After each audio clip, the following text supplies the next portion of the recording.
Halo semuanya, selamat datang lagi di sesi bedah materi kita. Nah, hari ini kita bakal ngebahas sesuatu yang jujur aja mungkin bakal relate banget sama kalian.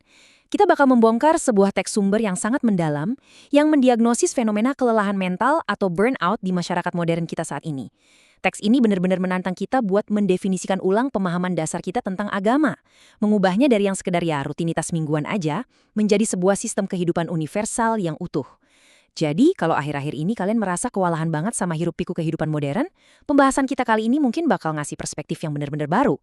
Yuk, kita mulai. Pernah mikir gak sih, kenapa kita ini jadi generasi yang paling terkoneksi dalam sejarah, tapi kok ngerasa paling kesepian? Teks yang kita bahas hari ini mengangkat paradoks utama kehidupan modern itu. Maksudnya gini, kita punya akses informasi tanpa batas kan? Kita bisa ngobrol sama siapa aja di belahan dunia manapun detik ini juga. Tapi anehnya, tingkat kecemasan, kelelahan digital, dan rasa kesepian kita justru lagi ada di titik tertinggi sepanjang masa. Terus pertanyaannya, kenapa kemajuan teknologi ini nggak sejalan sama ketenangan batin kita? Nah, teks sumber kita ini berargumen kalau sebenarnya kita tuh lagi kehilangan sesuatu yang sangat fundamental. Oke, masuk ke bagian 1.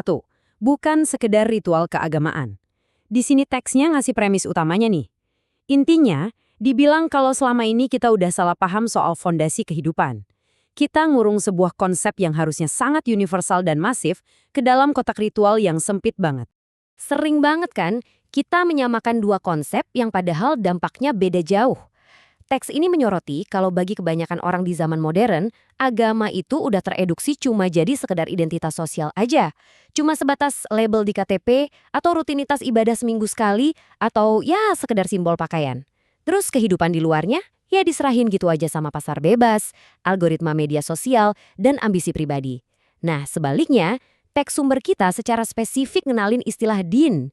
Din ini bukan sekedar aktivitas spiritual yang cuma setengah-setengah. Din itu adalah sebuah sistem kehidupan yang sangat komprehensif. Dia mengatur setiap inci keberadaan manusia di alam semesta. Jadi, ini bukan cuma sepotong kecil dari hidup Anda, tapi keseluruhan sistem yang menopang hidup Anda sendiri. Lanjut ke bagian 2, sistem universal dari kosmos. Nah, biar kita bisa benar-benar paham seberapa masifnya konsep din ini, mari kita zoom out sebentar ke tingkat makro. Kita lihat gimana keteraturan ini bekerja di seluruh alam semesta. Coba deh bayangin, alam semesta kita ini ternyata bekerja dengan kepatuhan kosmik yang mutlak banget tanpa kompromi. Planet-planet itu nggak pernah telat walau sedetik pun buat ngelilingin orbitnya. Matahari, dia nggak pernah tuh tiba-tiba punya ego dan bersikeras pengen terbit dari barat. Lautan tahu batas pasang surutnya, dan gravitasi terus bekerja dengan sangat konsisten. Teks ini pakai fenomena alam yang luar biasa ini buat nunjukin satu hal. Segala sesuatu di langit dan di bumi itu pada dasarnya tunduk total pada satu sistem universal yang sama. Keren kan? Tapi tunggu dulu. Sistem raksasa ini bukan cuma monopoli benda-benda luar angkasa loh. Mari kita bawa skalanya lebih dekat lagi. Di dalam diri Anda sendiri, biologi manusia itu beroperasi dengan presisi yang sama gilanya. Sel-sel di dalam tubuh Anda nggak tiba-tiba memberontak sesuka hati kan? Mereka kerja bareng, mematuhi hukum biologis yang udah ditetapin supaya Anda tetap bisa bernapas hari ini. Air selalu ngalir ikut aturannya. Burung tahu persis cara migrasi tanpa harus sekolah penerbangan. Lebah bisa bikin sarang dengan presisi geometris tanpa kursus arsitek. Semuanya secara natural digerakin sama sistem yang super presisi ini. Jadi, poin krusial yang mau disampaikan teks ini adalah din itu bukan sekedar daftar aturan moral buatan manusia. Sama sekali bukan. Din itu adalah keteraturan ilahiyah itu sendiri. Ini adalah hukum dan sistem agung yang bikin semesta ini terus berdetak, tetap seimbang, dan berfungsi persis kayak fitrahnya. Alam semesta emang nggak punya agama dalam artian sempit yang kita pahami sekarang. Maksudnya, galaksi Andromeda nggak punya agama atau mazhab tertentu kan, tapi mereka semua beroperasi secara sempurna karena mereka mematuhi din mereka masing-masing. Nah, sekarang masuk ke bagian 3, berhala digital modern. Setelah tadi kita zoom out ke kosmos, sekarang kita bakal zoom in tajam ke level yang sangat mikro, yaitu ego manusia. Teks ini menyoroti satu fakta yang cukup bikin merinding. Umat manusia itu satu-satunya ciptaan yang dikasih keistimewaan buat memilih, termasuk, ya, memilih buat memberontak dari sistem tadi. Dan dari pemberontakan itu, muncullah sesembahan-sesembahan baru. Dulu kita mikir berhala itu ya patung fisik atau batu-batu bisu. Tapi teks ini ngingetin kalau berhala modern itu jauh lebih halus dan manipulatif. Hari ini berhala kita ada di dalam saku celana kita. Bentuknya kotak persegi bercahaya yang bisa ngomong dan ngerespons kita. Layar ini membentuk cara kita berpikir dari detik pertama kita matiin alarm di pagi hari sampai kita tanpa sadar ketiduran pas lagi nge-scroll di malam hari. Kita ngerasanya hidup kita bebas banget, independen. Padahal sebenarnya kita ini lagi dijajah secara mental setiap harinya. Coba deh kita lihat apa aja sih wujud berhala modern ini. Validasi sosial, uang, jabatan, pencarian popularitas instan, dan pastinya algoritma media sosial dan opini mayoritas. Teks ini kasih tamparan keras buat kita. Sesembahan Anda itu bukan cuma entitas yang Anda sujudin di tempat ibadah, tapi apa yang paling mendikte dan paling Anda taati dalam keseharian Anda. Kalau rasa haus buat diakui di dunia maya, tekanan cari uang yang nggak ada habisnya, atau sekedar nurutin tren algoritma, adalah hal-hal yang ngendalian keputusan Anda tiap hari, ya secara fungsional itulah sistem hidup Anda yang sebenarnya. Itulah bos mutlak yang Anda patuhi. Masuk ke bagian 4, akar krisis mental manusia. Ini bawa kita ke sebuah pertanyaan yang sangat kritis. Terus, apa sih dampaknya kalau kita maksa ngelepasin diri dari sistem kosmos yang harmonis ini? Kecemasan yang bikin lumpuh, depresi, rasa hampa, kehilangan makna hidup, krisis identitas. Wah, kedengarannya familiar banget ya buat banyak dari kita hari ini. Teks yang lagi kita bedah ini punya argumen kuat. Kalau krisis mental kolektif ini bukan sekedar kebetulan atau kelainan biologi aja. Ini adalah hasil langsung dari keterasingan kita sendiri. Sistem kehidupan modern itu emang dirancang sedemikian rupa buat bikin kita lari terus-menerus. Kayak hamster di roda putar. Kita dibikin capek ngejar dunia, terus langsung disuapin hiburan instan biar kita kebas dan lupa sama capeknya, dan besoknya siklus brutal ini keulang lagi.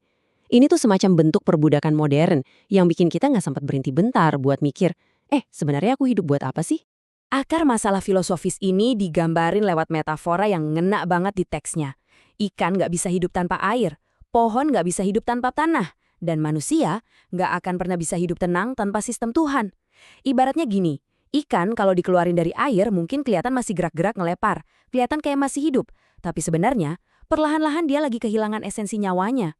Jiwa manusia itu ya sama, emang nggak dirancang dan nggak punya kapasitas buat bertahan hidup dengan baik di luar sistem ilahiyah. Makanya, secara fisik mungkin kita kelihatan sehat, kerja terus, produktif. Tapi di dalamnya, jiwa kita kerasa kering kerontang, kehausan, dan benar-benar kehilangan arah. Oke, sekarang kita sampai di bagian kelima, fondasi membangun peradaban. Mari kita beralih sebentar dan lihat gimana putusnya sistem ini nggak cuma ngelukain psikis satu-satu individu aja, tapi secara masif mempengaruhi arah kemajuan peradaban global kita. Tragedi manusia modern itu rasanya bisa dirangkum dengan sangat tajam di poin ini. Kita ini sekarang adalah peradaban super. Kita bisa bikin kecerdasan buatan yang mind-blowing, kita bisa keluar angkasa, kita bisa merekayasa genetika. Tapi, ironisnya, pelan-pelan kita malah kehilangan kebijaksanaan dasar kita sebagai manusia. Kita berhasil menaklukkan teknologi mutakhir, tapi kita gagal total menaklukkan ego di dalam diri kita sendiri. Kita bisa terhubung tanpa kabel ke seluruh dunia, tapi putus total dari fitrah kita. Teks ini negasiin kalau saat ini kita lagi ngebangun peradaban raksasa yang super kaya akan data dan sains, tapi sayangnya super miskin akan petunjuk yang sejati. Penulis di sini ngingetin kita, kalau ilmu nggak punya fondasi sistem moral yang kokoh, tanpa adanya din, ya nafsu dan keserakahan manusia itu nggak bakal ada ujungnya. Coba lihat tabel ini. Ilmu pengetahuan murni yang nggak ada landasan ilahiyahnya bakal gampang banget berubah jadi alat manipulasi teknologi massal, jadi instrumen ekonomi yang numpas dan nindas orang kecil, atau jadi senjata media buat nyuci otak orang banyak. Tapi sebaliknya, kalau sistem ilahiyah dikembaliin jadi fondasi utamanya, arah kemajuannya beda total kan? Ilmu bakal dipakai buat melahirkan pemimpin yang etis, ngebangun ketahanan keluarga, dan pastiin peradaban kita maju tanpa ngerusak alam semesta. Bener-bener harmonis. Jadi, gagasan yang paling fundamental dari seluruh bahasan kita hari ini adalah ini. Din itu nggak pernah dimaksudkan cuma sekedar buat rutinitas spiritual akhir pekan, yang cuma Anda pakai di tempat ibadah, terus Anda lepas pas keluar dari sana. Wahyu dan sistem dari Sang Pencipta itu diturunkan buat jadi cetak biru peradaban yang utuh. Ini panduan yang komplit banget soal gimana kita harusnya mikir, gimana kita berbisnis yang adil, cara mimpin masyarakat, dan ujung-ujungnya gimana kita bisa ngebangun tatanan dunia yang benar-benar seimbang. Nah, sebagai penutup sesi bedah materi kita kali ini, mari kita renungin satu pertanyaan sederhana tapi dalam banget ini.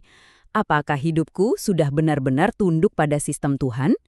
Di tengah dunia modern yang bising ini, yang tiap detiknya penuh notifikasi layar digital dan capeknya nyari validasi sosial, sebenarnya siapa atau apa sih yang secara diam-diam lagi memimpin keputusan harian Anda?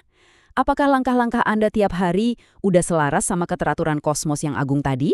Ataukah jangan-jangan kita lagi tenggelam dan dikendalikan habis-habisan sama kekacauan zaman modern? Coba tanyain ke diri sendiri ya, dan pelan-pelan temukan jawabannya. Terima kasih banyak udah ngikutin sesi kali ini. Sampai jumpa!